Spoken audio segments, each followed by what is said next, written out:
वृंदावन यह कोई साधारण स्थान नहीं, बल्कि स्वयं प्रेम और भक्ति का जीवंत स्वरूप है। इसकी हवाओं में राधा कृष्ण की लीलाओं की गूंज है। इसकी मिट्टी में साक्षात प्रेम का रस है। इस भूमि पर एक मंदिर है जो न केवल श्रद्धा का केंद्र है, बल्कि आत्मा को स्पर्श करने वाला अनुभव है। वह है ठाकुर श्री बांके बिहारी जी का मंदिर। जब भक्त बिहारी जी कहते हैं तो यह केवल एक नाम नहीं, बल्कि एक भाव है जिसमें राधा का माधुर्य, कृष्ण का सौंदर्य और भक्त का समर्पण समाया है। अब चलिए इस कथा के माध्यम से बिहारी जी के उस अलौकिक रूप की ओर चलते हैं जो न केवल मंदिर की मूर्ति में, बल्कि हर भक्त के हृदय में बसते हैं। कहानी शुरू होती है 15वीं शताब्दी में। उस समय वृंदावन जंगलों से भरा हुआ शांत स्थान था। यहाँ एक महान संत स्वामी हरिदास जी ध्यान और साधना में लीन थे। वह किसी साधारण संत नहीं, बल्कि श्री राधा की सखी ललिता का अवतार माने जाते हैं। हरिदास बाबा वृंदावन के निधिवन में वास करते थे। प्रतिदिन वह एक पेड़ के नीचे बैठकर बंसी बजाते और अपने इष्ट राधा कृष्ण का ध्यान करते। कहा जाता है कि उनकी बांसुरी की तान इतनी मधुर होती थी कि स्वयं श्री कृष्ण और राधा रानी रास छोड़कर सुनने चले आते थे। उनका यह ध्यान कोई साधारण पूजा नहीं, बल्कि आत्मा का वह भाव था जो सीधे ब्रह्म तक पहुंचता है। एक दिन जब बाबा अपने शिष्यों के साथ भजन में लीन थे, तो उन्होंने देखा कि आसपास का वातावरण अलौकिक हो गया है।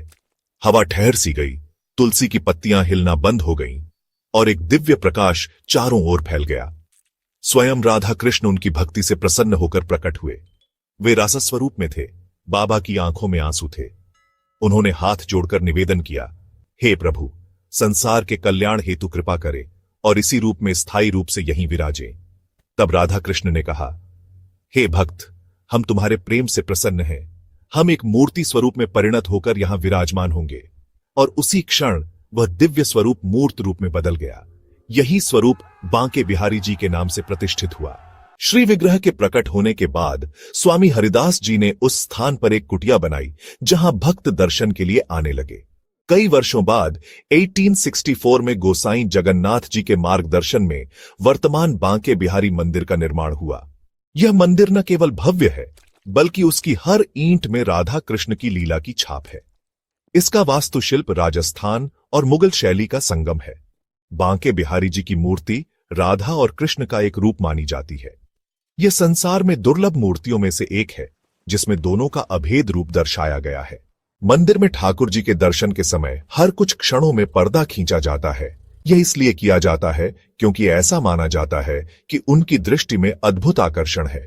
यदि कोई भक्त उनकी आंखों में लगातार देखता रहे तो वह भाव विभोर हो सकता है या चेतना खो सकता है। बांके बिहारी मंदिर में कोई भी आरती नहीं की जाती, न घंटा, न शंख, न कोई आरती की ध्वनि। यहां केवल प्रेम रस में पूजा होती है।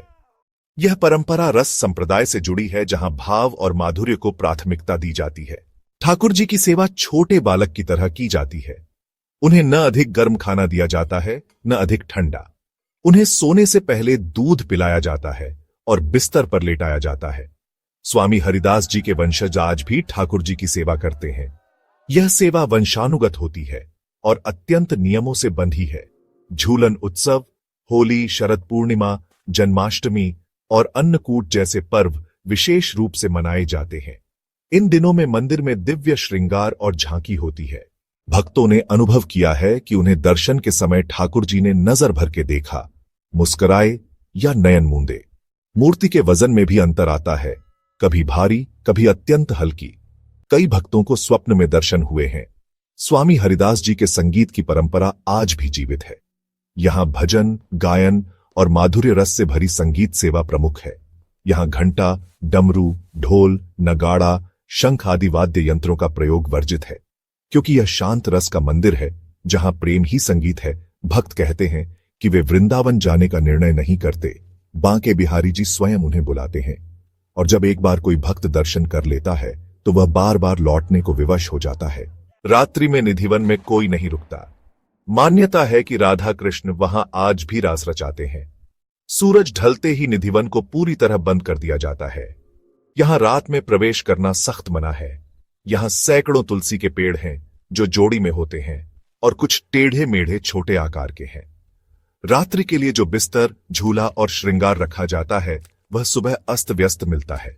जो लोग रात्रि में वहां छिपकर रुकने का प्रयास करते हैं वे या तो मानसिक संतुलन खो बैठते हैं या रहस्यमयी तरीके से लापता हो जाते हैं। यह स्थल बांके बिहारी जी के प्राकट्य स्थान के रूप में भी प्रसिद्ध है। वृंदावन में आज भी ऐसे अनेक किस्से प्रचलित हैं जो बताते हैं कि कैसे भगवान ने भक्तों की रक्षा की, उन्हें वरदान दिए और उनकी अधूरी जिंदगियों को पूर्ण किया। यहां प्रस्तुत हैं कुछ प्रसिद्ध और लोकमान्य घटनाएं जो न केवल चमत्कारिक हैं बल्कि ईश्वर के जीवंत होने का प्रमाण भी मानी जाती है। नेत्रहीन भक्त को दृष्टि प्राप्त होना। मथुरा के पास एक गांव से एक वृद्ध भक्त प्रतिवर्ष बिहारी जी के दर्शन को आता था। वह जन्म से ही नेत्रहीन था। हर वर्ष वह कहता था, हे बिहारी, मेरी आंखों से तो कुछ नहीं दिखता, पर मन में तू हर समय दिखता है। एक दिन जब वह मंदिर में भजन कर रहा था, अचानक जैसे कोई तेज प्रकाश उसकी आंखों में समाया। उसने चिल्लाकर कहा, मुझे दिख रहा है बिहारी जी, मुझे दिख रहे हैं। लोगों ने देखा कि वह वृद्ध धीरे धीरे चलने लगा, फिर दौड़ने लगा और उसकी आंखों से आंसू झरने लगे। दिल्ली की एक महिला की सच्ची कहानी। नीलिमा जी दिल्ली की एक शिक्षिका थीं। मानसिक तनाव, पारिवारिक कलह और आर्थिक तंगी से थक चुकी थीं। वृंदावन आईं अनमने मन से। जैसे ही बांके बिहारी जी के दर्शन हुए, उनकी आंखों से अनायास आंसू बहने लगे। वह कहती हैं, भगवान ने मुझसे कुछ नहीं कहा, लेकिन उनके चेहरे ने मुझे जीना सिखा दिया। आज वह वृंदावन में ही रहती हैं, भजन सेवा करती हैं। चोरी करने आए चोर का हृदय परिवर्तन। एक बार रात में एक चोर मंदिर में घुसा। उसने मंदिर से सोने का गहना चुराना चाहा। जैसे ही उसने हाथ बढ़ाया, उसे लगा कोई उसकी पीठ पर हाथ रख रहा है। उसने पीछे देखा, कोई नहीं था। डर कर भागा, लेकिन द्वार अपने आप बंद हो गया। सुबह पुजारियों ने उसे मूर्छित पाया। होश आने पर वह रोते हुए बोला, बिहारी जी ने स्वयं मुझे पकड़ा और कहा, क्या तू अपने पिता से चोरी करेगा? उसने सारे गहने लौटाए और आज वही व्यक्ति मंदिर में सेवा करता है। फ्रांस से एक महिला भारत भ्रमण पर आई थी। वह नास्तिक थी, लेकिन वृंदावन घूमते हुए बांके बिहारी मंदिर पहुंच गई। वहां उसने मजाक में कहा, if this God is real, let me feel something. जब अगले पल पर्दा हटा और भगवान के नेत्र उसके सामने आए तो वह रोने लगी। उसने कहा, he is looking at me, he is really looking at me. वह बेहोश होकर गिर पड़ी। होश आने पर उसने अपना नाम बदलकर शारदा देवी रख लिया और अब वह वृंदावन में ही सेवा करती है। बांके बिहारी जी को अर्पित किए जाने वाले प्रमुख प्रसाद इस प्रकार हैं। माखन मिश्री, यह श्री कृष्ण के बाल स्वरूप की प्रिय वस्तु मानी जाती है। इसे तुलसी दल के साथ अर्पित किया जाता है। पंजीरी गुड़, घी और सूखे मेवों से बनी पंजीरी भगवान को अर्पित की जाती है और इसे प्रसाद रूप में वितरित किया जाता है।